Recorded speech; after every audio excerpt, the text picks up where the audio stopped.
সন্দেশখালীর ঘটনার প্রতিবাদে মঙ্গলবার আসানসোল বিএনআর মোড়ে সিটুর পক্ষ থেকে রাস্তা অবরোধ করে বিক্ষোভ কর্মসূচি করা হয়। প্রায় 15 মিনিট ধরে এই বিক্ষোভ চলে। সাথে আইএনটিটিইউসির কর্মীরা মঙ্গলবার শহীদ হন।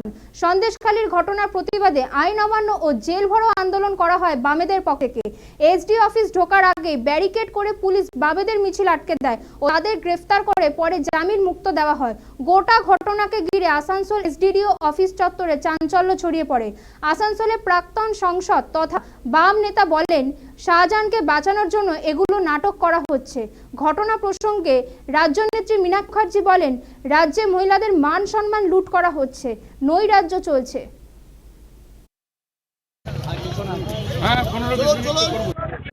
এরকম গোটা রাজ্যেই হবে। আর যত নোংরামি করবে প্রশাসন মানে পুলিশ নয়, মুখ্য সচিব স্বরাষ্ট্র সচিব কার নির্দেশে চলে? মুখ্যমন্ত্রীর নির্দেশে। উনি শাহজাহানকে বাঁচাবার জন্য উনি নাটক করছেন। নিরাপদ সর্দার ভেতরে থাকবে জেলখানায়, আর বিজেপি আর তৃণমূলের দুই নেতাকে সরকারি উকিল কোর্ট থেকে জামিন করে দিল। আবার রাত্রেবেলায় বুঝলেন যে শাহজাহানকে বাঁচাতে গেলে আবার উত্তম সরকারকে নিতে হবে, আবার ওকে ঢুকিয়ে দিল। তো আমার কথা হচ্ছে, শাহজাহান আর সিরাজরা হিন্দু মুসলমানের লুটের সময় শাহজাহানের টাকার কোনো মুসলিমের টাকা হয় না, শিবের টাকা হিন্দুর টাকা কারুর হয় না।